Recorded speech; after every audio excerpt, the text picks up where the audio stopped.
पिछले एपिसोड में हमने देखा था जहाँ पर ज़ॉबेन ने डार्क डॉक्टर के एग को हैच करने के लिए कंफर्म कर दिया था। तो और अब आगे तो फिर हमें खून का स्लैश दिखाया जाता है जहाँ पर ज़ॉबेन अपने मोबाइल को उठाते हुए हाफते हुए कहता है, हाँ ये इसी वजह से हुआ है क्योंकि मेरा फिजिक पहले से काफी ज्यादा इम्प्रूव हो गई है, पर साथ ही मेरा फर्टिलिटी स्किल, गेम और रियलिटी काफी ज्यादा सुधर चुके हैं। पर मुझे ऐसा लगता है इसी वजह से जिस एग को हैच करने के लिए दर्द होता है मैं उसे सह सकता हूँ, और यही वजह है कि अब मेरी लाइफ एक एपिक क्लास के जरा सा भी मुश्किल नहीं रहेगा। और उसके बाद वो अपने मन के अंदर सेंस करता है जहाँ पर उसे देखते हुए कहता है, हाँ मुझे एक न्यू कॉन्ट्रैक्ट समन महसूस हो रहा है। फिर ज़ॉबेन अपने गेम के अंदर लॉग इन होकर उस डार्क डॉक्टर के एट्रीब्यूट को चेक करने लगता है जहाँ उसके इंस्टेंट स्पीड काफी ज्यादा कम लग रही थी। तो इसे देखकर ज़ॉबेन अजीब सा मुंह बनाते हुए कहता है, ये तो अच्छा है, वरना अगर ये एग ये एंजाइन की तरह हैच होता तो सच में ये देखना काफी ज्यादा क्रीपी सा होता। जिसके बाद ज़ॉबेन इसके कई सारे स्किल को चेक करता है जिसे देखते हुए ज़ॉबेन कहता है, इसकी स्किल देखा जाए तो बेसिकली मेडिकल स्किल है, ये कम्प्लीटली पूरी तरह से बेकार तो नहीं है, लेकिन मुझे मेडिकल नॉलेज के बारे में जरा सा भी आइडिया नहीं है, लेकिन ये बैटलफील्ड के अंदर काफी ज्यादा मददगार हो सकते हैं जबकि इमरजेंसी ट्रीटमेंट पर काम आएंगे।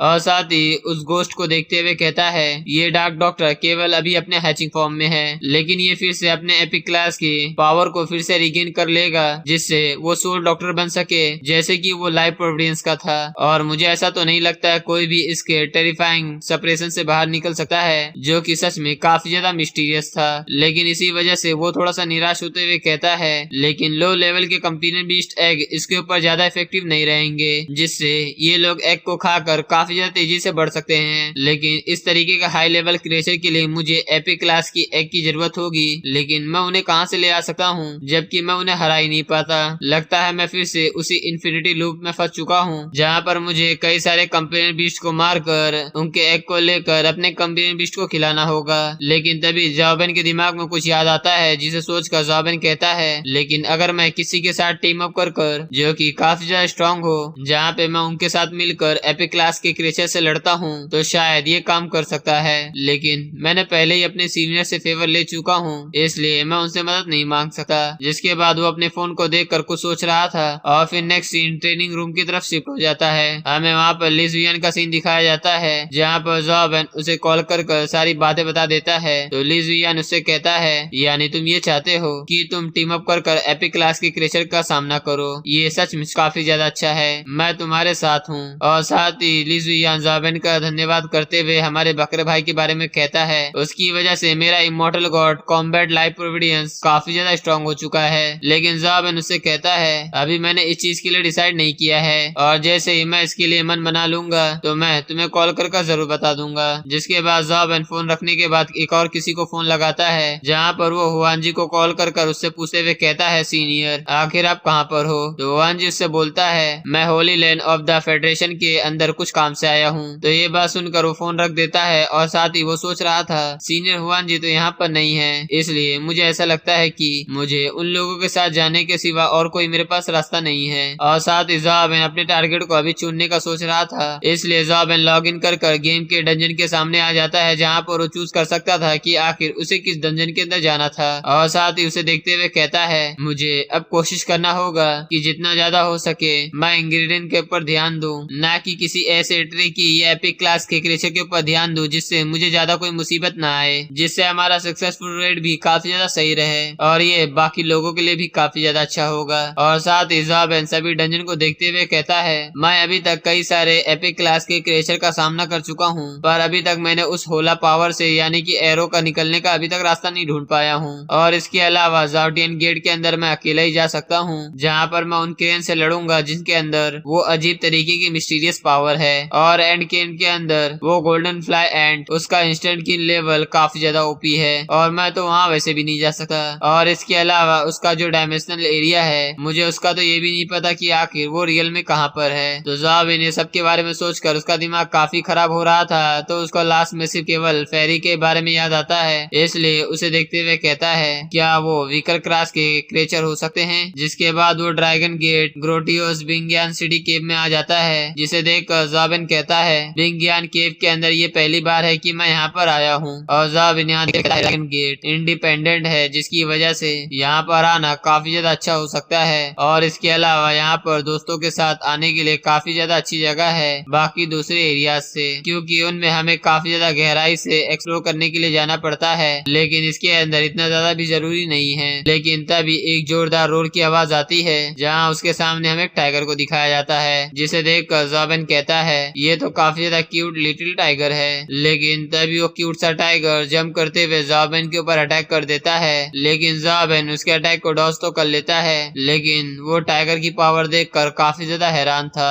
क्योंकि उस अटैक की वजह से निकलने वाली पावर वेव काफी ज्यादा खतरनाक लग रही थी। ये देखकर ज़ोबेन भी हैरान होते हुए कहता है मैं तो बाल बाल बच गया, मुझे ऐसा पता नहीं था कि सच में ये एपिक क्लास का क्रिएचर है। और वो टाइगर ज़ोबेन के पीछे बहुत ही बुरी तरीके से पड़ा हुआ था, जिसकी वजह से वहाँ पर हर एक जगह ब्लास्ट होते जा रहा था, और हमारा ज़ोबेन उस टाइगर से भागकर अपनी जान बचाने की कोशिश कर रहा था। लिटिल टाइगर ज़ोबेन के ऊपर रोड करते हुए सीधे उसके ऊपर अटैक करने के लिए आगे बढ़ रहा था। तो ये देखकर ज़ोबेन अपने ब्लड पावर का इस्तेमाल करते हुए स्टार स्लैशिंग नाइफ ऑरा का इस्तेमाल करता है, सीधे उस टाइगर के ऊपर अटैक कर देता है। लेकिन वो टाइगर बहुत ही आसानी के साथ अपने टेल से उस अटैक को हटा देता है, और साथ ही वो टाइगर ज़ोबेन के ऊपर रोर कर रहा था, जिसके बाद ज़ोबेन अचानक से अपने अटैक का इस्तेमाल करते हुए सीधे उस टाइगर के ऊपर अटैक कर देता है, जिसकी वजह से वो टाइगर आइस के ब्लॉक के अंदर जम गया था। लेकिन तभी वो अचानक से उस बर्फ को पूरी तरह से तोड़कर रोर करते हुए ज़ोबेन की तरफ चिल्ला रहा था, जिसे देखकर ऐसा लग रहा था कि ज़ोबेन को शायद से आज वो कच्चा चबा जाएगा। तो ये देखकर ज़ोबेन भी घबराते हुए कहता है अच्छा यही वजह है कि ये टाइगर हर एक स्पेल के पावर को ब्रेक कर रहा था, इसका मतलब इसको अपने एपिक क्लास के एट्रीब्यूट को इस्तेमाल करने के लिए स्कीम करने की जरूरत होती है। पर मैं जल्दी यहाँ से भागते भागते ही थक जाऊंगा,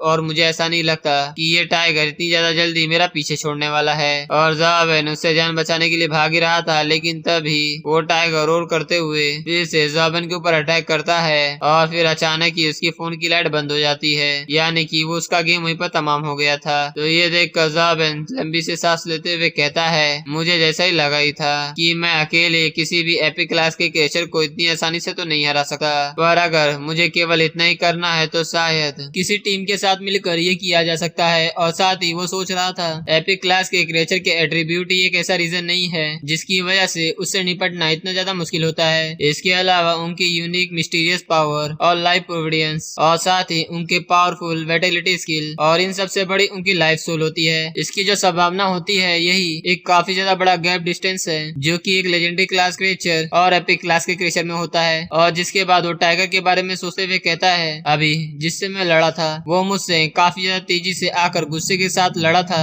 जिसकी वजह से उसने ना ही मुझे अपना लाइफ प्रोविडेंस दिखाया और ना ही लाइफ सोल और ना ही किसी तरीके का वेटिलिटी स्किल। उसे देखकर ऐसा लग रहा था कि जैसे वो एक एपिक क्लास की बॉडी के साथ यहाँ पर पूरी तरह से तबाही मचा सकता है। इसलिए मुझे ऐसा लगता है कि हम लोग हमारे अटैक पैटर्न के साथ काफी ज्यादा एक्सपेरिमेंट कर अगर 4 लेजेंडरी क्लास उसके ऊपर अटैक करते हैं तो शायद हम उसे मार सकते हैं, क्योंकि उसे देखकर ऐसा लग रहा था उसके पास ना ही कोई ट्रिक है हम लोगों को मारने के लिए और ना ही कोई उसके पास चाल है। तो उसे लगता है कि हम लोग बड़े आसानी से मार सकते हैं। पर क्या कोई इसी तरीके का एपिक क्लास का क्रिएचर सचमुच एग्जिस्ट करता होगा, क्योंकि इसको दूसरे किसी भी एपिक क्लास क्रिएचर के साथ इसे कंपेयर नहीं किया जा सकता। और फिर ज़ोबेन उस टाइगर के साथ कई बार लड़ता है, लेकिन ज़ोबेन उस टाइगर के साथ ज्यादा देर तक नहीं लड़ पाता है और ना ही उसे जख्मी कर पाता है। उससे पहले ही वो टाइगर उसे जान से मार डालता है। लेकिन ज़ोबेन इसके हाथ से कई बार मरने के बाद इसके अटैक पैटर्न को समझते हुए कहता है मैं इसके सारे अटैक पैटर्न को समझ गया हूँ, जहाँ इसके पास किसी भी तरीके का स्पेशल अटैक नहीं है। लेकिन ज़ोबेन इसके साथ कई बार मर चुका था, तो इसीलिए वहीं पर लेटते हुए मन में सोचते हुए कहता है पर क्या सचमुच इस तरीके का कोई भी एपिक क्लास का क्रिएचर हो सकता है जिसके नॉर्मल तरीके के अटैक हो। जिसके बाद ज़ोबेन अगली सुबह अपने सभी दोस्तों को इस मॉन्स्टर के बारे में बताता है। तो ली जुयान इसके बारे में जानकर हैरान होते हुए कहता है क्या एक छोटा सा टाइगर, वो भी बिना केव में। तो ज़ोबेन उससे कहता है मुझे ऐसा नहीं लगता कि हम लोगों को पहली बार में ही इस केव में डेंजरस टारगेट को चुनने की जरूरत है, लेकिन क्या इसमें कोई दिक्कत है। तो ली जुयान उससे बोलता है असल में ऐसा नहीं है, लेकिन वो काफी ज्यादा कॉन्फ्लिक्ट है। तो ये बात सुनकर ज़ोबेन थोड़ा कंफ्यूज था। तो वैंग लू से बताती है असल में वो एक प्रोटेक्टिव डायमेंशनल क्रिएचर है। तो ज़ोबेन काफी कंफ्यूज हो जाता है, तो उससे पूछता है क्या एक प्रोटेक्टिव डायमेंशनल क्रिएचर। तो ली जुयान उसके बारे में बताते हुए कहता है मुझे उस टाइगर की थोड़ी बहुत इन्फॉर्मेशन पता है कि फेडरेशन एक लाइफ प्रोविडेंस को क्रिएट कर रही है, जो कि लकीली एक लिटिल टाइगर है, पर इसी वजह से तुम्हारा एट्रीब्यूट में ज्यादा कुछ फर्क नहीं आएगा। पर इसके अलावा कुछ और भी ऐसी रिसर्च है जिसके अंदर बताया गया है अगर तुम उस एरिया में जाकर उससे लड़ोगे तो इसका काफी ज्यादा चांसेस होंगे कि उससे तुम्हें एक कंपेनियन बीस्ट एग मिल सकता लगता है जिसके एट्रीब्यूट नॉर्मल से काफी ज्यादा हाई होंगे। तो ये बात सुनकर ज़ॉबेन वेंग लू को घूरने लगता है। तो ये देखकर वेंग लू भी थोड़ी कंफ्यूज हो जाती है।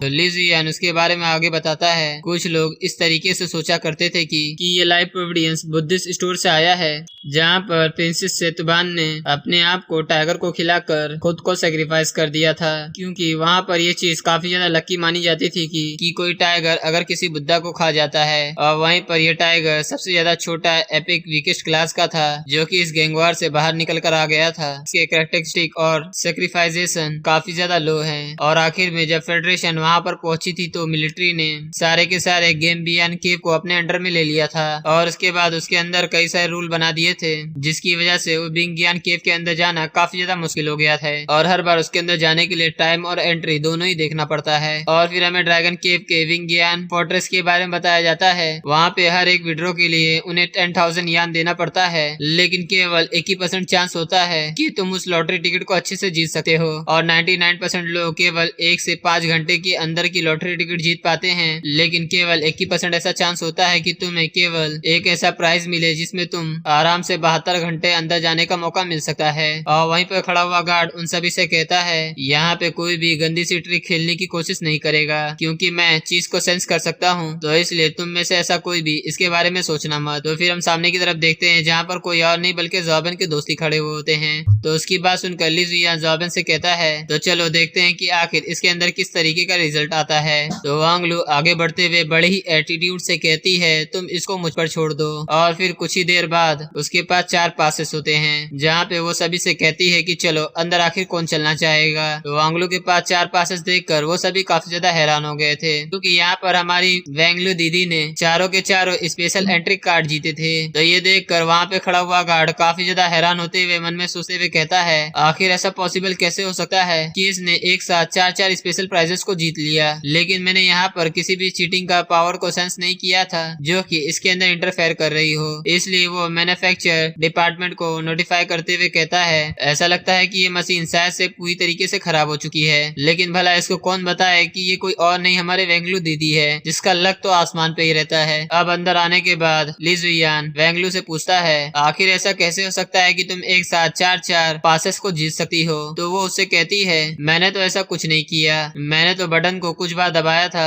और ये ऐसे ही हो गया। तो ली जुयान ये सुनकर कहता है, क्या सचमुच? कीवान उसे बताता है, ली फैमिली उस एरिया से नहीं आई है जहाँ पर हम सभी रहते हैं, इसी वजह से ये वहाँ पर काफी ज्यादा नॉर्मल है, भले ही हम लोगों के लिए ये काफी ज्यादा खतरनाक या हैरानी भरा क्यों ना हो। जिसके बाद वो उसके बचपन के बारे में बताते हुए कहता है, इसकी ऐसी कई सारी कहानियां हैं जो अगर मैं बताना चालू करूंगा तो वो इतनी ज्यादा जल्दी नहीं खत्म हो पाएगी। एक बार जब इसका जन्म ही हुआ था तो उसके कुछ ही समय बाद तो उसने 10 मिलियन युवान की एक लॉटरी टिकट जीती थी, वो भी उसी दिन उसको खोलने के बाद। और इसके अलावा इसने एक सुपर रेयर जेम को केवल $3 में एक रोड चलते हुए आदमी से खरीद लिया था, जब वो केवल सिर्फ एक 3 साल की बच्ची एलिमेंट्री स्कूल के अंदर हुआ करती थी। और साथ ही उसके बारे में और भी स्टोरी बताना चालू करता है। तो ली जुयान उसे टोकते हुए कहता है, बस अभी यहीं पर रुक जाओ, क्या तुम यहाँ पर वेंगलू के साथ मिलकर मुझे टीज करने की कोशिश कर रहे हो? जिसके बाद कीवान उसे कहता है, अगर ऐसा है तो चलो मैं तुम्हें एक डेमो दिखाता हूँ। जो कहते हुए अपने जेब से एक सिक्का निकाल कर वेंगलू से पूछता है, हेड या टेल? तो वो उससे कहती है, हेड या टेल? मैं सबकी उम्मीद के विपरीत मैं सिक्के को खड़े होने पर बेट लगाऊंगी। तो ये बात सुनकर ली जुयान शौक होते हुए कहता है, पर क्या इस तरीके का भी कोई ऑप्शन है भी? और जैसे ही कीवान उस सिक्के को आसमान में उड़ाता है तो ली जुयान उस सिक्के को पकड़ने की कोशिश करता है, लेकिन वो सिक्का ली जुयान के उम्मीद से भी पार होकर उसके सर को टपली मारते हुए जमीन पर गिर जाता है। वो सिक्का गोल गोल गोल गोल घूमते हुए सीधे का सीधे खड़े हो जाता है। तो ये देखने के बाद तो ली जुयान का तो धुन तना हो जाता है। और ज़ॉबेन भी ये देखते हुए अपने मन में कहता है, सचमुच इसका लक तो काफी ज्यादा स्पूकी, काफी ज्यादा स्कैरी लगता है। तो इसका लक इतना ज्यादा इंसेन है, ये जानने के बाद ली जुयान उसके हाथ को पकड़ते हुए कहता है, इस बेकार से टाइगर को छोड़ो, क्या तुम कल मेरे साथ गैम्बल सिटी में जाने में इंटरेस्टेड हो? लेकिन वो सीधे उसे मना कर देती है। तो ज़ॉबेन भी उसे रोकते हुए कहता है, पागलों की तरह इस तरीके से घूमना बंद करो, ये मत भूलो कि हम लोग यहाँ पर क्यों आए हैं। तो ली जुयान उससे कहता है तुम्हें चिंता करने की जरूरत बिल्कुल नहीं है, हम लोग बिल्कुल सही जा रहे हैं और वैसे भी वो लिटिल टाइगर इतनी ज्यादा जल्दी अपेयर नहीं होने वाला। कई सारे लोग यहाँ पर केवल छोटे समय के लिए क्यों ना आते हों, और फिर भी हमारे पास तो यहाँ 3 दिन है और एंट्री भी फ्री है, तो क्यों ना हम लोग अपना समय अच्छे से लें। पर जैसे ही ली जुयान अपनी पूरी बात कर पाता है पर तभी उन लोगों के पीछे काफी ज्यादा बड़ा धमाका हो जाता है। तो ये देखकर वांग लू उससे बचते हुए कहती है ऐसा लगता है कि वो यहाँ पर आ चुका है। और हम फिर उस टाइगर को देखते हैं जो कि गेम में काफी ज्यादा क्यूट दिख रहा था, लेकिन अब रियल लाइफ में दिख रहा है तो ये काफी ज्यादा खतरनाक लग रहा है। जहाँ पे वो टाइगर को देखकर सभी लोग अपनी फॉर्मेशन को लेकर अपनी पावर को रिलीज करना चालू कर देते हैं। जहाँ पे ज़ॉबेन उन सभी से कहता है सभी लोग सावधान रहना, चाहे ये कितना भी कमजोर एपिक क्लास का क्यों ना हो पर फिर भी ये एक एपिक क्लास का क्रिएचर है, इसलिए जैसा मैं कहूँ वैसा करना। और फिर हमें वहीं बाहर का सीन दिखाया जाता है जहाँ पर एक गार्ड अपने डिजिटल कंप्यूटर में चेक करते हुए ज़ॉबेन के बारे में बताते हुए कहता है हाँ वो भी उन लोगों में से एक है जो कि कुछ समय पहले अंदर गए हैं, पर उन लोगों को 72 घंटे की फ्री एंट्री मिली है, जिसकी वजह से मैं श्योरली नहीं बता सकता कि आखिर वो कब तक बाहर आएंगे। और इसके बाल को देखकर ये तो आप अच्छे से अंदाजा लगा सकते हैं कि वहाँ पर कौन खड़ी है। तो फिर आजिन उससे बोलती है तो यानी कि उन्हें काफी ज्यादा समय लग सकता है, तो मुझे ऐसा नहीं लगता है कि मैं उससे अभी यहाँ पर मिल पाऊंगी, लेकिन मुझे उनसे अभी मिलना है। तो इसलिए वो सिक्योरिटी आजिन से कहता है प्लीज मेरे जैसे गेट कीपर के लिए इस चीज को काफी ज्यादा मुश्किल मत बनाइए। ऐसा नहीं है कि मैं भी आप फैमिली की कोई भी मदद नहीं करना चाहता, पर ये बेनियान के फेडरेशन डिपार्टमेंट के अंदर आता है, जिसकी वजह से मुझे सारी एंट्रीज रिपोर्ट करनी पड़ती है। इसलिए आपके पास फेडरेशन से कोई भी हाईएस्ट परमिशन नहीं है तो मैं आपको यहाँ से अंदर नहीं जाने दे सकता, क्योंकि ये नियम सभी के ऊपर लागू होते हैं। जिसके बाद हमें अंदर का सीन दिखाया जाता है जहाँ पर वो टाइगर पीछे की तरफ सरकता हुआ जा रहा था, जहाँ उसके शरीर के ऊपर कई सारे घाव थे और वो रोर कर रहा था। जहाँ हम देखते हैं कि सभी लोग उसको घेर कर खड़े हुए थे और वहीं पर ली जुयान कहता है सच में ये एपिक क्लास के क्रिएचर से काफी ज्यादा कमजोर है और इसको हराना मेरी उम्मीद से काफी ज्यादा आसान है। तो कीवान उसे कहता है ये एक एपिक क्लास के लिए कमजोरी नहीं है, पर क्या तुमने ये रियलाइज नहीं किया कि आखिर रियल रीजन क्या है जिसकी वजह से ये इतना ज्यादा आसान है। असल में कोच की डायरेक्शन जो इसके हर अटैक को यहाँ पर ब्रेक कर रही है। और तभी वो टाइगर वांगलू को देखता है, जिसको देखकर वो उससे कहता है मैं अपने आप को तुम्हें सबमिट करता हूँ। ये बात सुनकर वो थोड़ी कंफ्यूज थी और तभी वो अचानक से एक कंपेनियन बीस्ट एग में बदल जाता है। ये देखकर वो सभी काफी ज्यादा कंफ्यूज थे। जहाँ पर ली जुयान इसके बारे में कहता है ये मेरा पहली बार था जब मैंने किसी क्रिएचर को देखा है जो कि अपनी खुद की मर्जी से एग में बदल गया। तो वैंग लू उस एग को अपने हाथ में पकड़ने के बाद सभी से कहती है क्या मैं इस एग को अपने पास रख सकती हूँ, इसके बदले मैं तुम सभी को एक फेवर देने के लिए तैयार हूँ। सभी लोग इसके लिए राजी हो जाते हैं। तो ये सुनकर वैंग लू कहती है क्या सचमुच तुम लोगों को इस चीज में कोई भी दिक्कत नहीं है, तुम इसे देने के लिए मुझे तैयार हो। मेरा सचमुच इस तरीके से सारी चीजें अपने पास रखने का कोई भी इरादा नहीं है, मैं तुम्हें तुम्हारा शेयर या पैसे या किसी और भी चीज को देने के लिए तैयार हूँ। तो ली जुयान उससे कहता है तुम तो हमारे क्लब की मेंबर हो और मैं यहाँ केवल सिर्फ ज़ॉबेन के साथ चैलेंज करने के लिए आया था, मुझे पैसे की तो कोई भी कमी नहीं है। तो कीवान भी उससे कहता है मुझे इस चीज से कोई भी दिक्कत नहीं है, जैसा भी कोच कहेंगे मैं वो सभी करने के लिए तैयार हूँ। तो अब उन सभी ने ज़ॉबेन के ऊपर सारी उम्मीदें रख दी थी। तो ये देखकर ज़ॉबेन अपने मन में कह रहा था आखिर मुझे ऐसा क्यों लग रहा है कि अगर मैं ये वांगलू को ये एपिक क्लास का क्रिएचर एग दे देता हूँ तो इसके बदले जो मेरे ऊपर वो फेवर करेगी वो काफी ज्यादा अच्छा होगा। और फिर हम नेक्स्ट सीन में देखते हैं जहाँ पर वो सभी उस गेट से बाहर आ जाते हैं, जहाँ पर कीवान ज़ॉबेन से कहता है अब वो लिटिल टाइगर इतनी ज्यादा जल्दी खुद से अपेयर नहीं होने वाला, इसलिए जब भी आपको मेरी जरूरत हो तो आप मुझे बुला लीजिएगा। और वहीं ज़ॉबेन वहाँ से जाते हुए आजिन को नोटिस कर लेता है, जिसे देखते हुए वो कहता है ऐसा लगता है कि ये इंसान शायद से आजिन है। और जैसे ही वो आजिन को देखता है वो काफी ज्यादा हैरान और जल्दी वहाँ से भागने की कोशिश करने लगता है। तो ये देखकर आजिन उसके ऊपर चिल्लाते हुए कहती है इस तरीके से प्रिटेंड करना बंद करो जैसे कि तुमने मुझे नहीं देखा, मैं यहाँ पर सिर्फ तुम्हारे लिए आई हूँ। और उसके बाद वो ज़ॉबेन से पूछती है आखिर तुमने डिवाइन गिफ्ट के लिए रिफ्यूज क्यों कर दिया था। तो ज़ॉबेन उसकी बात सुनकर अपने मन में कहता है जैसा कि मुझे पता ही था, तो इसलिए वो उससे कहता है तुमने जैसे कहा था कि वो चीज मुझे बिलोंग नहीं करती, तो इसलिए मुझे कोई भी आइडिया नहीं था, इसलिए आखिर में मैंने वो चीज तुम्हें दे दिया। पर क्या तुम इस चीज को देखकर तुम ज्यादा खुश नहीं हो जैसे कि मैंने वो चीज तुम्हें वापस कर दी। तो ये सुनकर आजिन उसके ऊपर गुस्सा करते हुए उससे कहती है क्या इसी वजह से तुम यहाँ पर केवल मेरी बेइज्जती करने की कोशिश कर रहे हो। तो ज़ॉबेन उससे कहता है मेरा ऐसा कुछ भी करने का इरादा नहीं था। तो आजिन उससे पूछती है तुम मुझे बताओ तो आखिर तुम्हारा ट्रू सेल्फ क्या है, मुझे दिखाओ वो इंसान की ताकत जिसकी वजह से मेरी माँ ने मेरे बजाय तुम्हें चुना है। मैं भी ये देखना चाहती चाहती हूँ कि आखिर इसकी वजह क्या है जिसकी वजह से मैं यहाँ पर तुमसे इतनी छोटी रह गई हूँ, और क्या है जो मेरे रास्ते के सामने आकर मुझे इस तरीके से रोक रहा है। और उसके बाद वो ज़ोबेन से आगे बोलती है, मैं याद होगा कि मेरा एक फेवर तुम्हारे ऊपर था जो कि तुम्हें करना था, तो वो क्या अभी भी वैलिड है? तो ज़ोबेन चौंकते हुए कहता है हाँ। तो आजिन कहती है ठीक है, तो मैं तुमसे ये डिमांड करती हूँ कि उसे तुम अभी फुलफिल करो और जो वो डिवाइन गिफ्ट है वो तुम उसे ले लो। तो ये बात सुनकर ज़ोबेन भी परेशान हो जाता है, क्योंकि लड़कियों के आगे किसी की भी नहीं चलती है, ना ही हमारे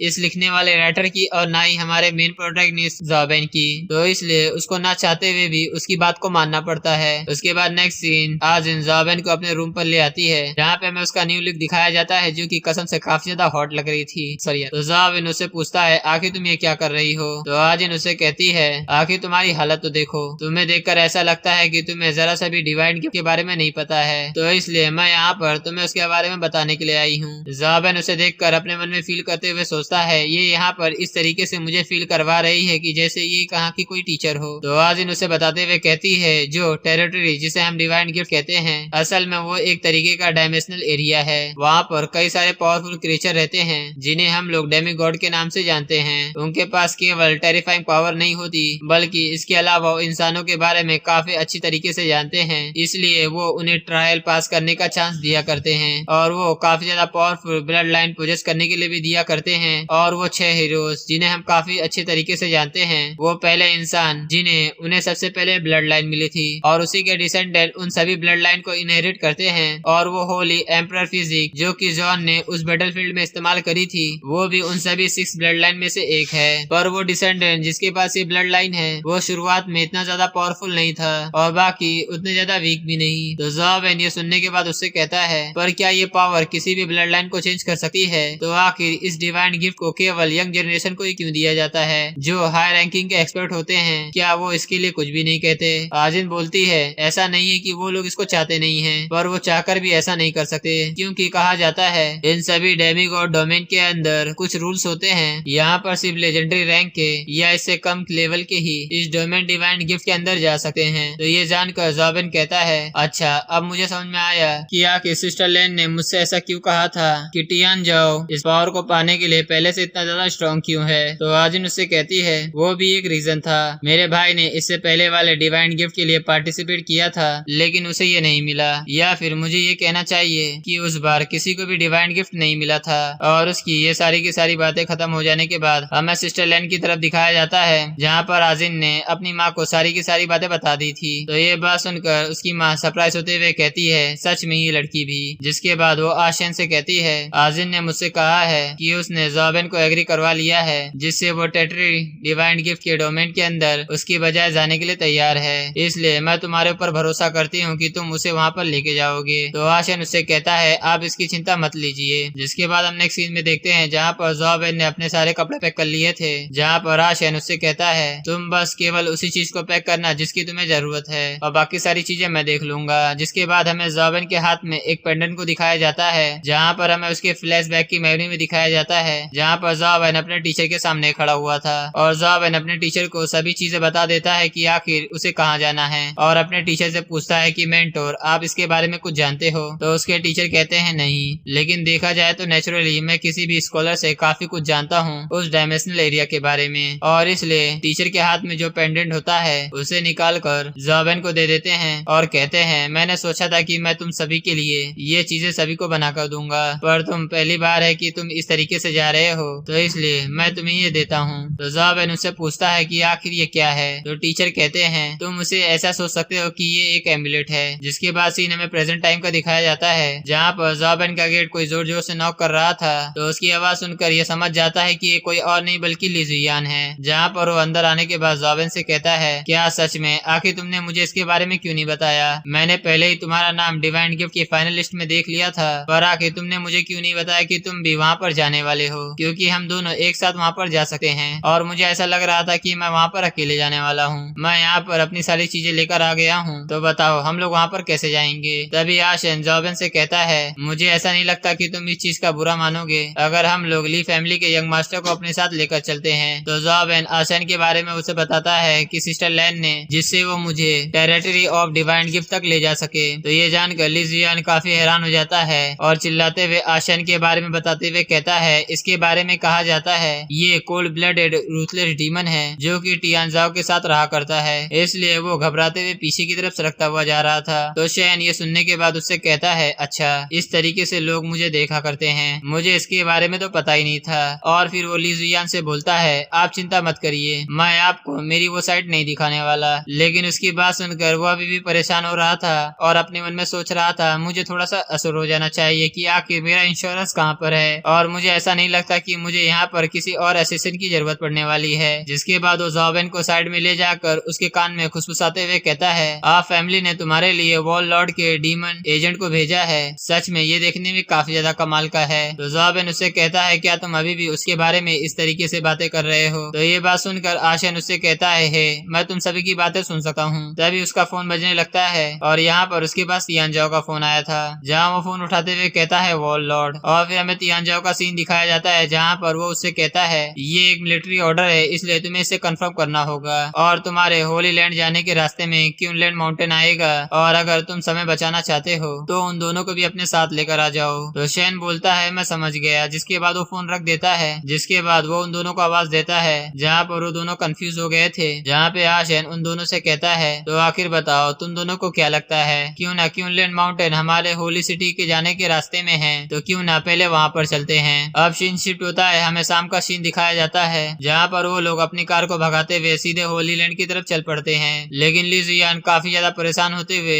उससे पूछता है लेकिन क्यूनलैंड माउंटेन तो एक अनक्लेम टेरिटरी है जिसके ऊपर कोई भी सुपरविजन नहीं है, तो आखिर हम लोग वहाँ पर क्यों जा रहे हैं। तो आशन उसे बोलता है ली फैमिली जरा सा भी ऑर्डनरी नहीं है और तुम जल्दी इसके बारे में जान जाओगे। जिसके बाद वो आगे बताते हुए कहता है हम लोग वहाँ पर ये इन्वेस्टिगेशन करने जा रहे हैं कि वहाँ पर कोई भी डायमेंशनल म्यूटेशन हुई है या फिर नहीं। तो ली जुयान ये सुनकर उससे कहता है क्या डायमेंशनल म्यूटेशन, मैं वापस आने के बाद अपने फादर से इसके बारे में जरूर पूछूंगा। तो ज़ॉबेन उससे बोलता है क्यूनलियान माउंटेन लावयान से काफी ज्यादा दूर है और वहाँ पर ये डायमेंशनल म्यूटेशन हुई है। जिसके बाद हमें आशेन उसे बताता है जितनी भी फोर्स उस जगह पर कंट्रोल करने के लिए गई थी लेकिन एक ही रात के अंदर वो सारे के सारे वहाँ पर गायब हो गए हैं, जिसकी वजह से वो डायमेंशनल एरिया पूरी जगह से म्यूटेशन से भरा हुआ है और इसी की वजह से वॉल लॉर्ड उसकी जांच करने के लिए मुझे वहाँ पर भेज रहे हैं। और उसके बाद हम नेक्स्ट सीन देखते हैं जहाँ पर उन सभी लोग जंगल के अंदर पहुंच गए थे, जहाँ पर वो कहता है हम लोग कार से सिर्फ इतनी दूर आ पाएंगे, अब हम लोगों को यहाँ से पैदल चलना होगा और हम लोग यहाँ पर ज्यादा समय तक नहीं रह सकते,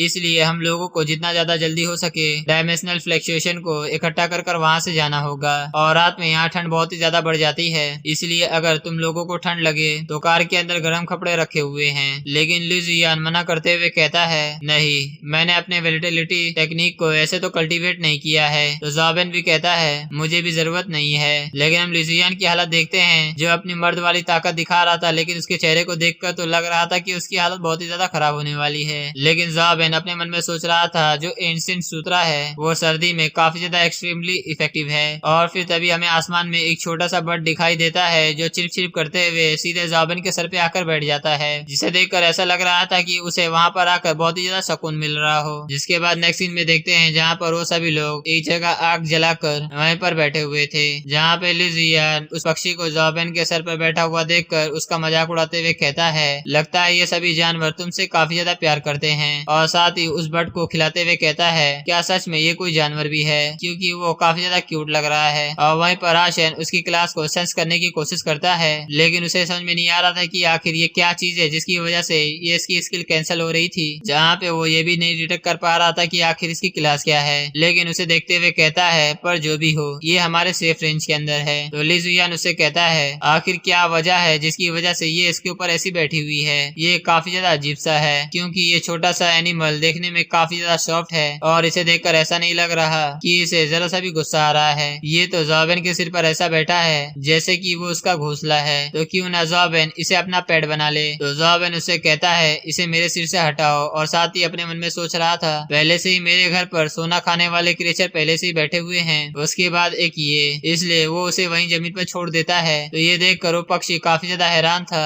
और वो उसे देखने लग जाता है। लेकिन तभी अचानक से बहुत ही तेजी की स्पीड से ज़ॉबेन के सर के अंदर घुस जाता है, जहाँ वो उसके अंदर घुसते हुए चिप चिप चिप कर रहा था। तो ये देखकर ज़ॉबेन भी काफी हैरान था। तो ये देखकर ज़ॉबेन भी सोचते हुए कहता है ऐसा लगता है कि ठंडी की वजह से काफी ज्यादा घबरा गया है और इसे काफी ज्यादा डर लग रहा है। तो आशियान उसे देखते हुए कहता है इसे देखकर ऐसा लग रहा है कि ये ज़ोबेन से ऐसे चिपक गया है जैसे कि ये इसका साथी हो।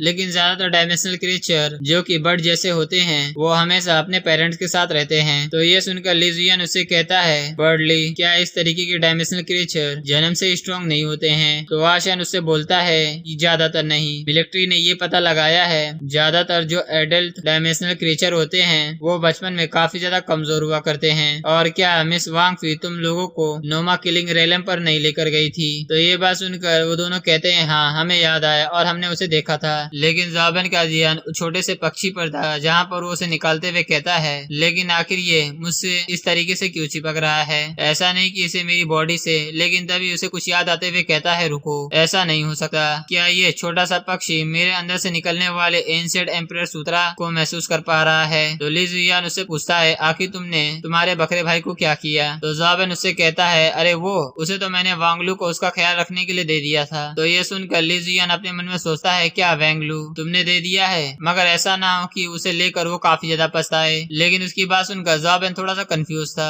और वैसे भी ली जुयान का यहाँ परेशान होना काफी ज्यादा सही है क्योंकि पहले से ही वो बकरा भाई बहुत ही ज्यादा स्ट्रॉन्ग है। अगर उसका दिमाग खन का तो उसका क्या होगा तो कोई भी नहीं जानता, बेचारे का लक भी उसे नहीं बचा पाएगा। और आशियान उन लोगों से कहता है वैसे भी किसी भी डायमेंशनल एरिया में रात को जाना काफी ज्यादा खतरनाक हो सकता है, तो इसलिए अभी हम लोग यहाँ पर रेस्ट कर सुबह जब उजाला होगा तभी जाएंगे। जिसके बाद हमें अगले सुबह का सीन दिखाया जाता है जहाँ पर आशियान ने किसी तरीके का गॉगल पहना हुआ था जिसके अंदर उसे कई सारे नोटिफिकेशन दिख रहे थे, जहाँ पर वो तीनों एक साथ धीरे धीरे कर आगे बढ़ रहे थे। और वो छोटा सा बर्ड अभी भी उन लोगों के साथ चल रहा था, जिसे देखकर ज़ोबेन कहता है ये अभी भी हम लोगों का यहाँ पर पीछा कर रहा है। लेकिन ली जुयान उससे कहता है नहीं, असल में तुमसे सही कहूँ तो ये सिर्फ केवल तुम्हारा पीछा कर रहा है। जिसके बाद वो फिर से बड़े ही आराम से ज़ोबेन के सिर पर आकर बैठ जाता है और उसे देखकर ऐसा लग रहा था कि जैसे वो उसकी बाप की जगह है। ये देखकर ली जुयान उबासी लेते हुए कहता है यहाँ पे चलते हुए ऐसा लग रहा है कि मैं यहाँ पर काफी ज्यादा बोर हो रहा हूँ। मुझे तो सच में ऐसा लग ही नहीं रहा है कि मैं यहाँ पर किसी भी डायमेंशनल स्पेस के अंदर हूँ, क्योंकि अभी तक हम लोगों के सामने एक भी डायमेंशनल क्रिएचर नहीं आया है। तो ये बात सुनकर शैन उससे मुस्कुराते हुए कहता है क्योंकि ये सब इसी वजह से है क्योंकि मैंने अपने प्रेजेंस को यहाँ पर पूरी जगह फैला कर रखा है, जिसकी वजह से छोटे छोटे यहाँ पर जितने भी कमजोर क्रिएचर हैं वो हमारे सामने आने की हिम्मत नहीं करेंगे। पर अगर तुम लोग यहाँ पर बोर हो रहे हो तो अगली बार तुम लोगों को डायमेंशनल एरिया में ट्रेनिंग करवाने के लिए लेकर चले जाऊंगा। तो ये बात सुनकर ली जुयान थोड़ा सा घबराते हुए कहता है मुझे ऐसा लगता है कि अगर ये यहाँ पर रहेंगे तो हम लोग ड्रैगन वेंस को भी स्क्रैच कर सकते हैं। तो ये सुनकर ज़ोबेन कहता है क्या ड्रैगन वेंस, यानी कि तुम्हारा मतलब क्यूलियन ड्रैगन वेंस से है जो कि क्यूलियन माउंटेन के ऊपर रहती है, उसकी डिसेंडेंट क्यूलियन मैथोलॉजी है। तो ली जुयान ये सुनने के बाद शौक होते हुए कहता है क्या तुम सच में इसके बारे में जानते हो? ये चीज कोई एब्सोल्यूट नहीं है, पर कई सारे डायमेंशनल क्रिएचर यहाँ पर अपेयर होती है जिसकी पावर काफी ज्यादा होती है। और वो स्टोरी क्यूलियन ड्रैगन वेंस की। पर क्या यहाँ पर डायमेंशनल म्यूटेशन होने के बाद भी तुम्हें ऐसा लगता है कि वहाँ पर कुछ होगा? क्या तुम्हें ऐसा लगता है कि वहाँ पर कोई डिवाइन बीस्ट हो सकता है? लेकिन जैसे वो डिवाइन बीस्ट का नाम लेता है उसके चेहरे पर एक जोरदार रोशनी पड़ना चालू हो जाती है, जिसे देखकर वो काफी ज्यादा हैरान हो जाता है क्योंकि उन सभी के सिर के ऊपर एक बड़ी सी विशालकाय फिनिक्स आकर खड़ी हो जाती है। तो ये देखकर ली जुयान घबराते हुए आशियान से कहता है ये कोई लेजेंडरी फिनिक्स नहीं है, लेकिन शैन उसे किसी भी तरीके की आवाज निकालने से मना करता है और साथ ही उसे सेंस करते हुए अपने मन में कहता है इसकी प्रेजेंस काफी ज्यादा स्ट्रॉन्ग है, इसलिए मैं ये सेंस ही नहीं कर पा रहा कि आखिर इस तरीके की कोई लेजेंडरी क्रिएचर अपने रीजन से बाहर आखिर यहाँ पर क्या कर रहा है। और फिर जैसे ही वो फिनिक्स नीचे की तरफ देखती है जहाँ पे वो छोटा सा पक्षी उड़ते हुए वो फिनिक्स उसकी तरफ चिरचिर करना चालू कर देता है। ज़ोबेन इसी को देखते हुए अपने मन में कहता है ऐसा लगता है कि वो फिनिक्स इसी की तरफ देख रहा है और तभी उसके सिर पर उसी के जैसे कई सारे बर्ड दिखाई देते हैं। तो इन्हें देखकर ज़ोबेन हैरान होते हुए अपने मन में कहता है ये तो देखने में बिल्कुल उसी की तरह है जैसा कि ये छोटी सी पक्षी जहाँ पे वो बर्ड उड़ते हुए सीधे उसके पास चला गया था। तो ये देखकर ली जुयान कहता है अब मुझसे कोई ये मत कहना कि ये हम इंसानों को किसी बर्ड किडनैपर की तरह देख रही होगी। जिसके बाद वो जोर से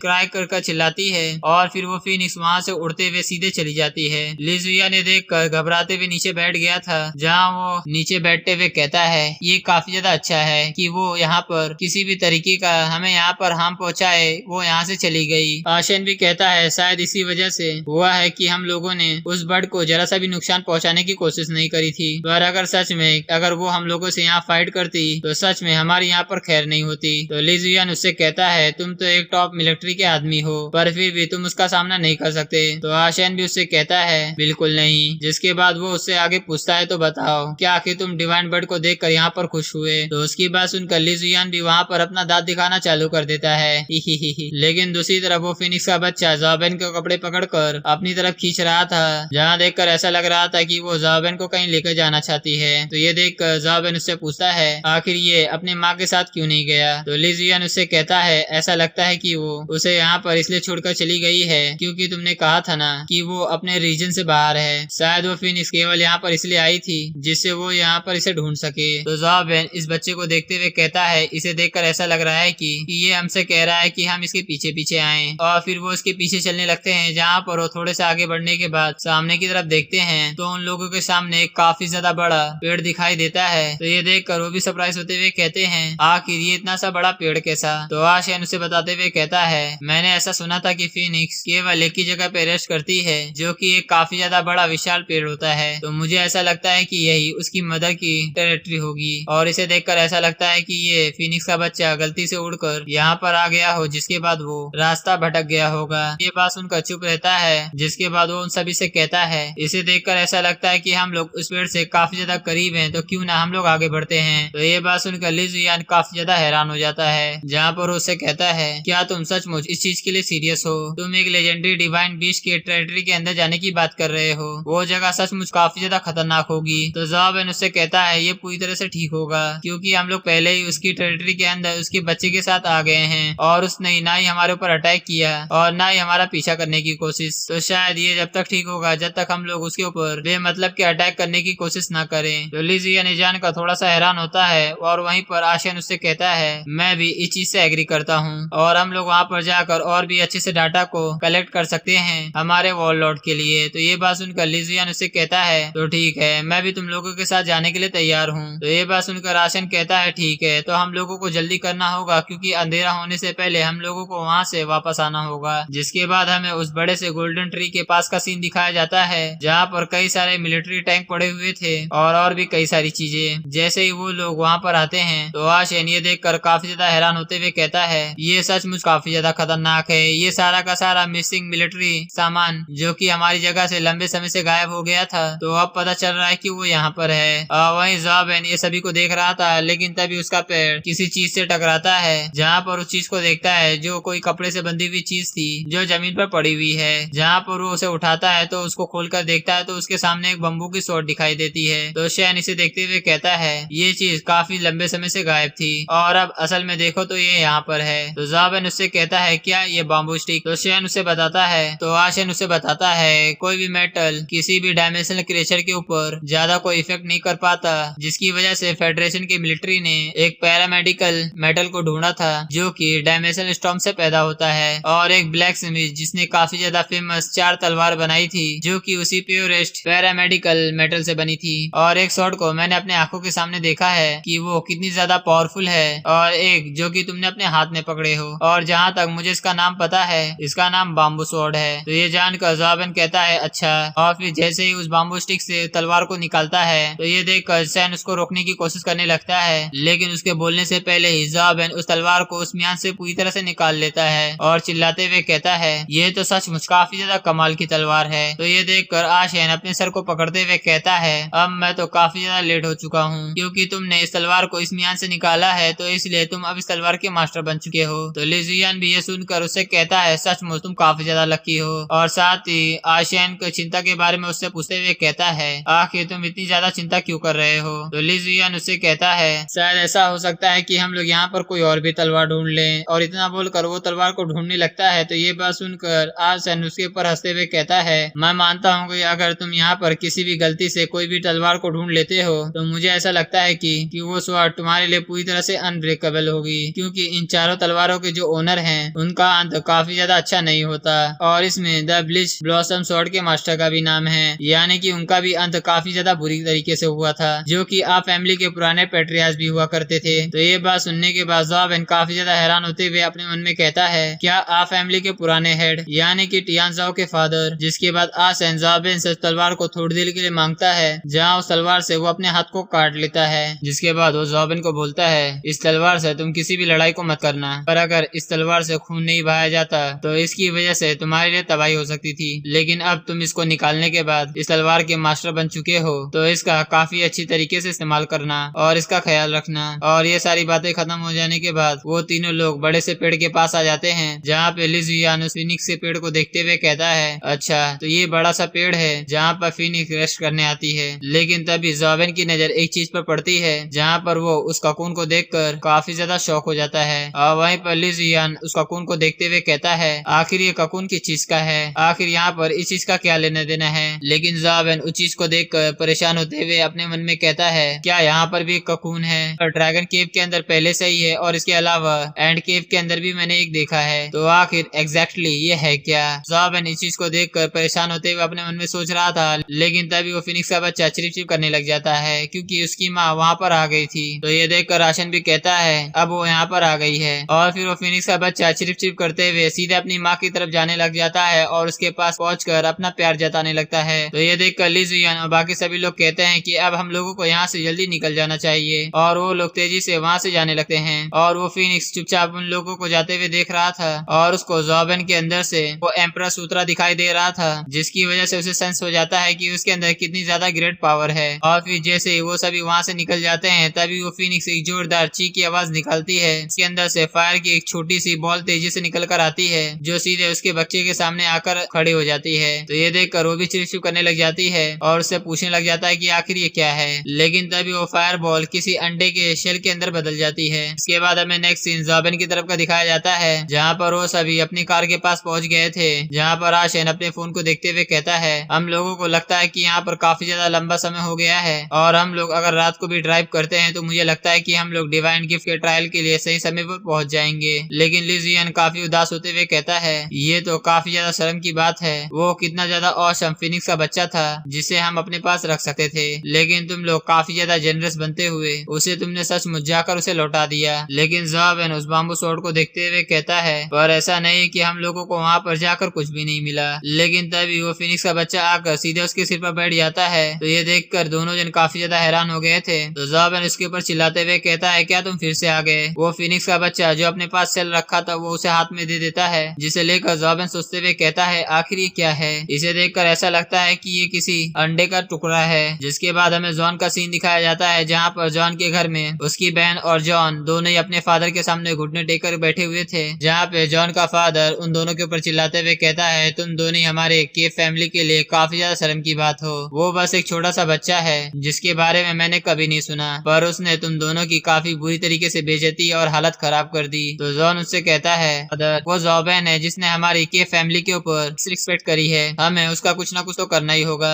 हम उसे ऐसे ही जाने नहीं दे सकते। उसका फादर उससे कहता है, हमारी 6 हीरो फैमिली जल्दी आप फैमिली के साथ मिलने वाली है, और डिवाइन गिफ्ट भी काफी ज्यादा करीब आ गया है, जिसकी वजह से कई सारी नजरें होगी जो हम लोगों को देखेगी, इसलिए मैं अभी उस लड़के का कुछ भी नहीं कर सकता। लेकिन जॉन मुस्कुराते हुए कहता है, आपको कुछ भी करने की जरूरत नहीं है फादर, मेरे पास एक प्लान है, इसलिए बस उस प्लान को एक्टिवेट करने के लिए आपकी थोड़ी मदद चाहिए। जहाँ पर वो उसे सारी बात बता देता है और कहता है, हाँ उसने पता नहीं किस तरीके की अजीब से पंखे का इस्तेमाल करते हुए मेरी होली एम्परर की फिजिक को अचानक से तोड़ दिया था। मुझे उसके बारे में ज्यादा तो पता नहीं, पर वो काफी ज्यादा एक्सट्रीम कोल्ड एयर थी, इसलिए हम लोगों को कैसे भी कैसे कर उसके ऊपर काउंटर अटैक करना होगा। तो ये बात सुनकर उसके फादर कहते हैं, मैंने इसके बारे में काफी ज्यादा लंबे समय पहले ही सुना था, इसलिए वो उसे एक रैलिक देते हुए कहते हैं, इसे ले लो। तो जॉन इसे देखते हुए कहता है, ऐसा नहीं हो सकता, क्या ये protection of the goddess of wind है? और फिर जॉन उनसे कहता है, जैसा कि आपसे मुझे उम्मीद करनी चाहिए, इसलिए आपका बहुत बहुत शुक्रिया कि आपने मुझे अपने क्लैन को इतना ज्यादा कमाल का ट्रेजर दिया है। तो उसके फादर उससे कहते हैं, मुझे उसके बारे में नहीं पता कि आखिर वो किस तरीके का पंखा था, लेकिन हवा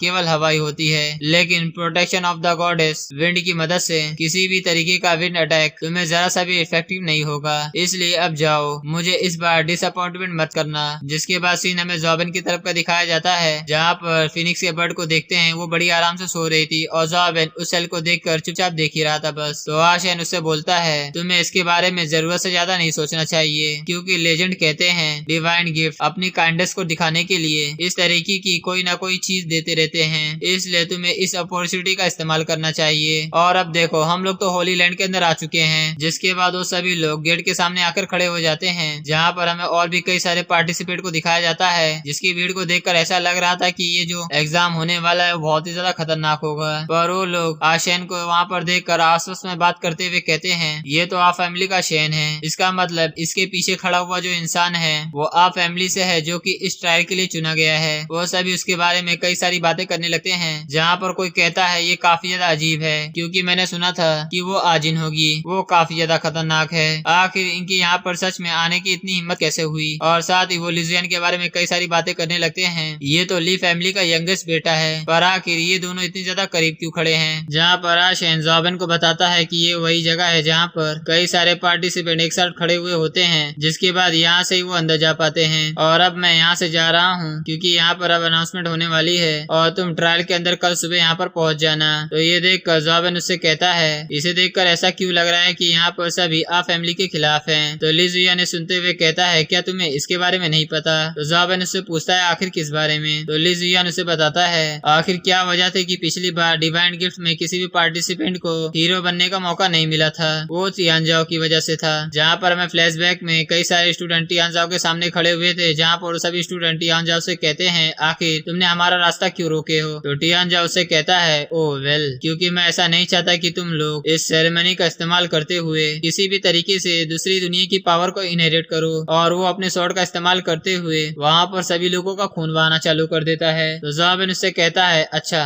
फिर आगे क्या हुआ। और जॉबिन की शक्ल को देखकर ऐसा लग रहा था कि जैसे उसको स्टोरी सुनने में काफी ज्यादा मजा आ रहा है। तो लिजियन उससे आगे कहता है उसके बाद सभी के सभी पार्टिसिपेंट की हालत बहुत ही बुरी तरीके से खराब हो गई थी और उस जनरेशन के किसी भी इंसान को उस ट्रायल के खत्म होने के बाद कुछ भी नहीं मिला था, जिसकी वजह से उससे सभी लोग काफी ज्यादा घबराने लगे थे। और उस दिन के बाद से ही तियानजाओ की वजह से डिवाइन गिफ्ट के सभी रूल्स को बदल दिया गया था। इसी की वजह से वो सभी लोगों को रैंडमली टेलीपोर्ट करते हैं, जिसकी वजह से ट्रायल में कोई भी तियानजाओ के रास्ते में ना आ जाए, जैसा कि पिछली बार हुआ था कि वो फिर से किसी की वन देना लगा दे। तो सैन भी इसके बारे में सुन रहा था, जहाँ पर वो अपने मन में कहता है इसके बारे में सुनकर मुझे एक लड़की के बारे में याद आया जो कि उस समय पे खड़ी हुई थी। जिसके बाद हमें वही समय का एक सीन दिखाया जाता है जहाँ पर वो लोग कहते हैं आखिर आ फैमिली ऐसा कैसे कर सकती है, जहाँ पर मिस लेन और शैन भी वहीं पे थे, जहाँ पे वो सभी से माफी मांग रहे थे। और फिर लेन उन लोगों से कहती है ऐसा कोई भी नियम नहीं है कि तुम डिवाइन डोमेन गिफ्ट के अंदर जाने के बाद कि तुम खुद से सब कुछ करोगे,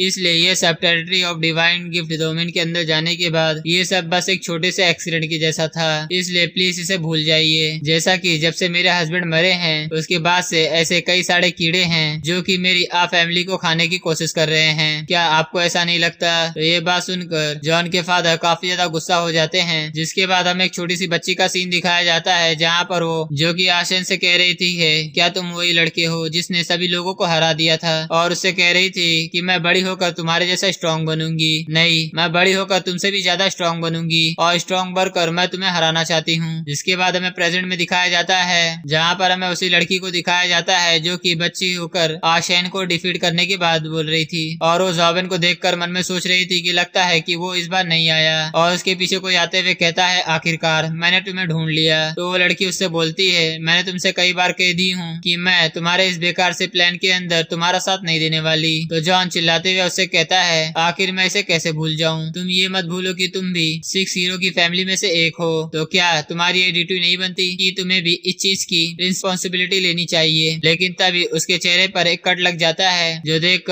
जॉन काफी ज्यादा हैरान हो जाता है और वो वहीं घुटने पर बैठ जाता है। तो वो लड़की वहाँ से जाते हुए उससे कहती है मुझे अपनी बात बार बार रिपीट करने पर मजबूर मत करो, और क्या तुम्हें ऐसा लगता है कि सच में तुम्हारे पास मुझे कुछ सिखाने की ताकत है। जिसके बाद हमें अगले दिन का सीन दिखाई देता है जहाँ पर आशैन जॉबिन के लिए कंपेनियन बीस्ट एग लेकर आया था, जहाँ वो उसके बारे में पूछता है। तो आशैन उसे बताता है मैडम ने मुझसे स्पेशली कहा था कि मैं तुम्हें यहाँ से जाने से पहले इसे ये दे दूं, और मुझे उन्होंने ये भी बताया कि तुमने कई सारे कंपेनियन बीस्ट एग को मना किया है लेकिन तुम्हें ये एक्सेप्ट करना होगा। ये कुछ ऐसा है जो कि तुमने खुद से ही डायमेंशनल एरिया के अंदर कैप्चर किया था, अब तुम्हें चाहे कुछ भी करना हो मगर तुम्हें इसे लेना होगा, और अगर तुमने ऐसा नहीं किया तो यहाँ से लौटने के बाद तुम्हें हर दिन आशैन और आजिन के साथ डेली खाना खाना होगा। तो मानो ये बात सुनते ही जॉबिन की 2 फट के हाथ में आ जाती है और वो घबराते हुए कहता है ठीक है मैं इसे लेने के लिए तैयार हूँ, क्योंकि आजिन का नाम सुनते ही बेचारे की 2 फट के हाथ में आ जाती है। तो शैन उससे कहता है तो मैं इस ट्रायल के खत्म हो जाने का वेट करूंगा।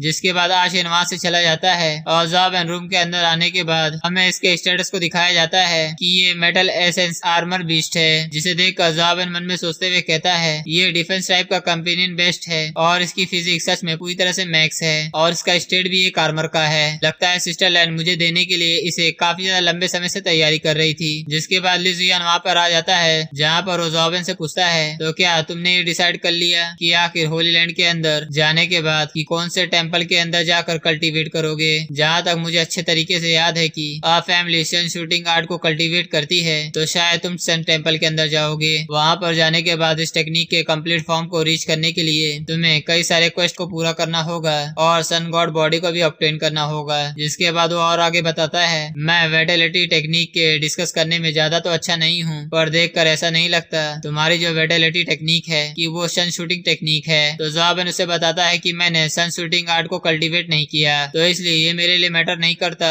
कि आखिर मैं कहाँ जाता हूँ। तो साथ ही अपने मन में सोच रहा था तुम्हें ये देखकर ऐसा नहीं लगता कि तुम कोई ऐसे इंसान होगे जो कि एक तरीके की वर्जिन आर्ट को कल्टीवेट करते होगे। लेकिन ली जियान उसके एक्सप्रेशन को देखकर ये तो समझ गया था उसे मन में क्या कह रहा है तो इसलिए वो उसे जमीन पे पटकते हुए उसको हाथ के मोड़ने लगता है और उसे चिल्लाते हुए कहता है कि मैं समझ रहा हूँ कि आखिर तुम अपने मन में क्या सोच रहे हो। जिसके बाद वो आगे बताता है कि अंदर जाने के बाद मैं इनर टेम्पल के अंदर जाने वाला हूँ और हम लोग होली लैंड के अंदर जाने के बाद रैंडमली टेलीपोर्ट होंगे इसलिए हम लोग इनर टेम्पल के अंदर मिलते हैं। इसके बाद हम लोग एक साथ घूमकर देखेंगे कि आखिर कौन सा ट्रायल तुम्हारे लिए कमाल का है या इंटरेस्टिंग सा होगा। तो जॉबिन भी इसकी बात सुनकर तैयार हो जाता है। तो ली जियान उससे आगे कहता है हाँ पर 6 हीरोज फैमिली सच में तुम्हारे लिए काफी ज्यादा खिलाफ है तो इसकी वजह से तुम्हें काफी ज्यादा सावधान रहना होगा और खासकर 6 हीरोज फैमिली में से जॉन वो तो पक्का तुमसे लड़ना चाहेगा तो इसलिए तुम्हारे स्टाइल में तुम्हें काफी ज्यादा सावधान रहना होगा। लेकिन जॉबिन को इस चीज की जरा से भी चिंता नहीं होती है और उससे बोलता है तुम्हें चिंता लेने की जरूरत नहीं है मैं यहाँ पर किसी भी दिक्कत को नहीं लेने वाला इसलिए मैं कोशिश करूंगा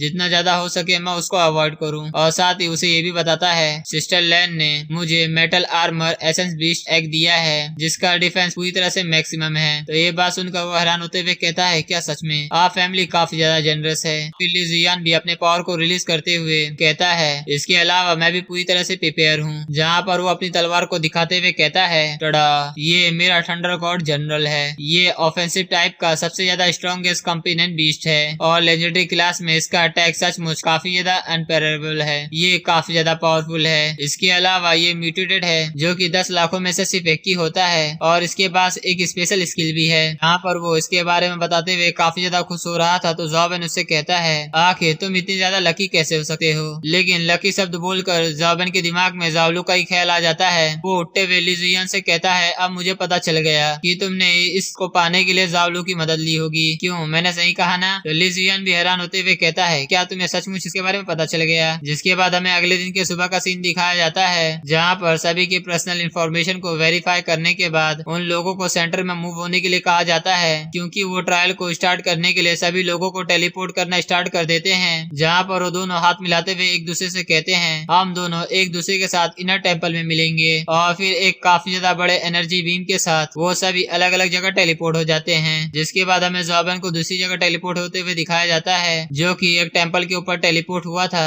जहाँ पर वो उस जगह को देखते हुए कहता है मुझे ऐसा लगा नहीं था कि होली लैंड के अंदर इतना ज्यादा बड़ा स्पेस हो सकता है। और फिर वो मैप को फॉलो करते हुए जो कि आशा ने तैयार किया था ली जियान से मिलने के लिए सोचने लगता है। लेकिन तभी उसके ऊपर से जॉन हंसते हुए कहता है मैं ये चीज मानता हूँ कि तुम सचमुच काफी ज्यादा बहादुर हो कि तुम डिवाइन गिफ्ट के अंदर पार्टिसिपेट करने के लिए तैयार हो गए ये सब के बावजूद भी कि तुमने कैप फैमिली को दुश्मन बना लिया है। तो जॉबिन भी उसे ज्यादा ना रिएक्शन देते हुए उससे कहता है तुम्हें देखकर ऐसा लगता है कि तुम सही तैयारी के साथ यहाँ पर आए हो। जहाँ पर हमें जॉन के पीछे और भी कई सारे लोगों को दिखाया जाता है जो कि यहाँ पर जॉबिन से लड़ने के लिए आए थे। और जॉन उससे कहता है मैंने बस कैप फैमिली के पेट्रिया से कहा था जो कि होली लैंड के एक एल्डर भी हैं कि हमारे लैंडिंग टेलीपोर्ट के अंदर बस थोड़े से बदलाव कर दें। और साथ ही जॉबिन के ऊपर हंसते हुए आगे कहता है जॉबिन अगर तुम्हारे पास इस बार विंग्स भी होंगे तब भी तुम यहाँ से निकल कर नहीं जा पाओगे। पर वहीं जो जॉबिन के गले के अंदर पेंडेंट था वो ट्रांसफॉर्म होकर सीधे उसके बाम्बू शॉर्ट के अंदर बदल जाता है। और जॉबिन उस बाम्बू स्टिक को पकड़ते हुए उन सभी से कहता है अब इस तरीके की फालतू बकवासों को करना बंद करो मुझे थोड़ा सा जल्दी है तो मुझे यहाँ से जाना है। ये देखकर वो सभी अपने कंपनी डिश का इस्तेमाल करते हुए जॉबिन के ऊपर अटैक करने के लिए आगे बढ़ने लगते हैं। लेकिन तभी जॉबिन के जेब के अंदर से वो फिनिक्स का बच्चा निकलते हुए सिर्फ चिरिप की आवाज करता है जिसकी वजह से वो जो सभी कंपनी डिश के ऊपर से आ रहे थे वो अचानक से वहाँ से गायब गायब हो जाते हैं। तो ये देखकर वो भी काफी ज्यादा हैरान जमीन पर गिरने लगते हैं। तो ज़ोबेन उन सभी को देखते हुए कहता है ऐसा लगता है कि ये सभी के सभी बर्ड अपने आप को फीनिक्स को सबमिट कर देते हैं। तो ये देखकर वो लोग काफी ज्यादा हैरान परेशान अपने मन में कहते हैं आखिर वो कंपेनियन बीस्ट अपने आप से अचानक क्यों गायब हो गए, आखिर यहाँ पर क्या हो रहा है। और उसके सामने खड़ा हुआ जॉन गुस्से से अपने दांत को चबा रहा था, जिसके बाद वो उन लोगों से गुस्से से चिल्लाते हुए कहता है जाओ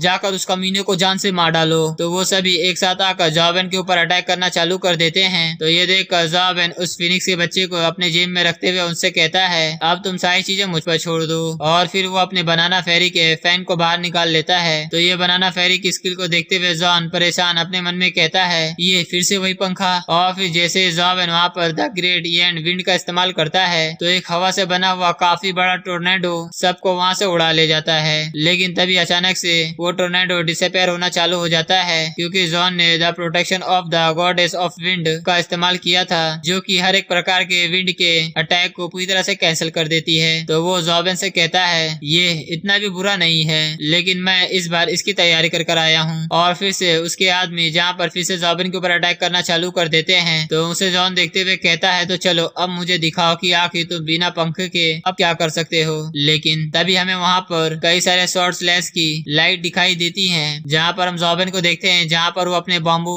स्टिक शॉर्ट से कई सारे लोगों की बॉडी के दो दो टुकड़े करते हुए आगे बढ़ रहा था, जिसे देखकर लग रहा था कि कसम से ज़ोबेन काफी ज्यादा ब्रूटली इन सबको मार रहा है। तो ये देखकर जॉन का मुंह तो खुला का खुला रह जाता है और घबराते हुए अपने मन में सोच रहा था आखिर ये पॉसिबल कैसे हो सकता है, आखिर इसने अपने इतनी ज्यादा पावरफुल विटेलिटी का इस्तेमाल किया था उसके बावजूद भी आखिर इसके अंदर इतनी ज्यादा स्ट्रेंथ कैसे रह सकती है। लेकिन ज़ोबेन ने अपने लाइफ प्रोविडेंस डॉ बॉडी का इस्तेमाल किया था, जिसकी वजह से उसने अपने विटेलिटी को फिर से रिगेन कर लिया था। लेकिन जॉन के साथ ही ज़ोबेन को मारने के लिए ज़ोबेन के ऊपर फिर से अटैक करना चालू कर देते हैं। लेकिन ज़ोबेन काफी ज्यादा आसानी के साथ हवा में जंप करते हुए उस अटैक से बच जाता है। और यहाँ पर उसने अपने लाइफ प्रोविडेंस ग्रेट डिजिन कर रहा है, जिसके बाद वो फिर से अपने बॉम्बू शॉट का इस्तेमाल करते हुए उन सभी को जान से मार डालता है। तो ये देखकर जॉन काफी ज्यादा हैरान अपने एक काफी ज्यादा पावरफुल अटैक को प्रिपेयर करने लगता है और फिर अपने साथी से कहता है तुम लोग उसे रोकने की कोशिश करो। तो इसकी बात सुनकर उसके सामने खड़े हुए लोग सेट्रागोल शील्ड को एक्टिवेट कर देते हैं, जो कि एक काफी ज्यादा बड़ी शील्ड के अंदर कन्वर्ट हो जाती है। लेकिन ज़ोबेन अपने बाम्बू शॉट के साथ उस शील्ड के ऊपर अटैक करता है और काफी ज्यादा आसानी के साथ उसकी पूरी तरह से चिथड़े उड़ा देता है। और जो उसके पीछे खड़े हुए आदमी थे वो सभी उसी अटैक के साथ वहीं पर मर जाते हैं। और जैसे ज़ोबेन ऊपर की तरफ देखता है तो जॉन ने वहाँ पर गॉडेस को समन कर लिया था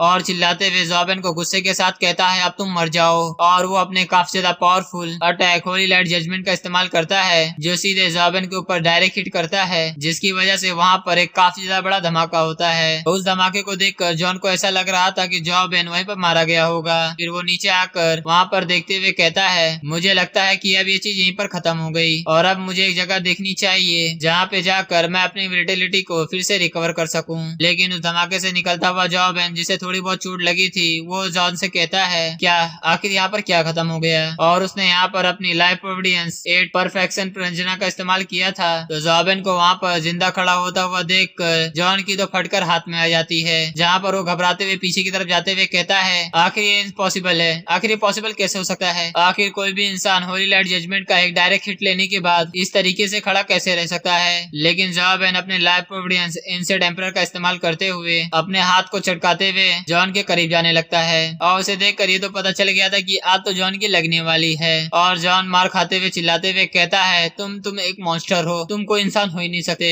लेकिन ज़ोबेन तो उसकी लगातार कुटाई करते जा रहा था, जहाँ पर हमें सिर्फ ब्लड के छींटे ही दिखाई देते हैं। जिसके बाद ज़ोबेन उससे वो रेलिक ले लेता है, जिस विंड प्रोटेक्शन को देखते हुए अपने मन में कहता है अच्छा तो ये वही चीज है जिसकी मदद से तुमने मेरे अटैक को रोका था। तो इस पेंडेंट को लेते हुए ज़ोबेन उससे कहता है तो ठीक है, अगर तुम मेरे पास फिर से आए हो तो मैं इसको ले लेता हूँ। और साथ ही उसे आगे बोलता है अब मुझे तुम लोगों से और भी ज्यादा दिक्कत ना हो, इसीलिए मैंने तुम्हारी विटेलिटी मेरिडियन को पंचर कर दिया है। लेकिन जॉन उसे खांसते हुए उसको गाली देने की कोशिश करता है, लेकिन ज़ोबेन उसकी बात पे ना ध्यान देते हुए अपने पीछे किसी से कहता है एक इंसान जो कि वहाँ पर छुपा हुआ है, लेकिन वो मुझ पर अटैक नहीं कर रहा, यानी कि ये मैं देख सकता हूँ कि तुम मेरी कोई दुश्मन नहीं हो, लेकिन मुझे मेरे दोस्त से मिलने के लिए जाना है, तो इसलिए मैं यहाँ से जाना चाहता हूँ। तो ये बात सुनते ही वो लड़की उसके सामने आते हुए कहती है मुझे ऐसा लगा था कि मैं यहाँ पर काफी अच्छी तरीके से छुपी हुई हूँ, तुम एक काफी ज्यादा स्ट्रॉन्ग इंसान हो और मैं यहाँ पर अपने विल के अगेंस्ट टेलीपोर्ट हुई हूँ, लेकिन मैंने यहाँ पर एक काफी ज्यादा कमाल की फाइट को विटनेस किया है, इसलिए मैं तुम्हारा नाम जानना चाहती हूँ। तो बताओ आखिर तुम्हारा नाम क्या है? तो ज़ाओबेन काफी ज्यादा स्टाइल में अपनी पोस्ट में कहता है, ज़ाओबेन वेल दोस्तों, एक इम्पोर्टेंट नोटिस है, प्लीज आप लोग सुनकर जाइएगा, क्योंकि इसके आगे के कोई भी एपिसोड नहीं आया है और लगभग शायद से हो चुके हैं 1 साल। तो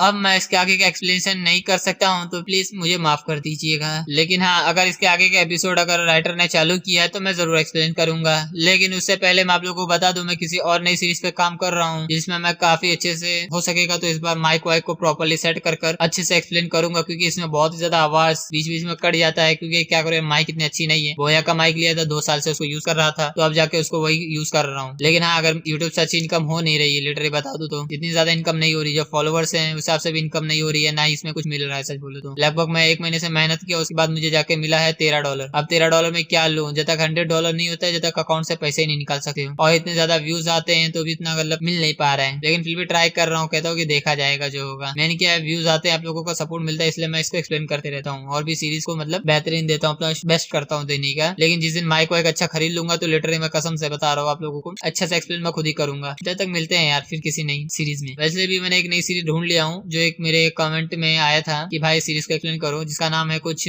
नाइट सोल वाला नाम है। वो भी अच्छा सीरीज है, अभी तक किसी ने एक्सप्लेन नहीं किया, तो उसी को मैं एक्सप्लेन करना चालू कर दूंगा। और बाकी जो मेरे पुराने थोड़े बहुत सीरीज हैं जिसको अभी तक मैंने एक्सप्लेन नहीं किया, वो भी एक्सप्लेन करना कल या परसों तक वो भी डाल दूंगा। और इसकी मैं पूरी एक साथ एपिसोड डाल दूंगा, कि जिससे 13-14 घंटे की वीडियो बन जाए, जिससे सुना की पब्लिक के काफी ज्यादा व्यूज आते हैं। फिर तो वेल मिलते हैं किसी और नई सीरीज में, जब तक के लिए क्या बाय बाय यार, खत्म करो, निकलो यहाँ से। अरे हाँ यार, जाने से पहले सब्सक्राइब करके जाना, भूल गया था कसम से यार, दिमाग में था ही नहीं।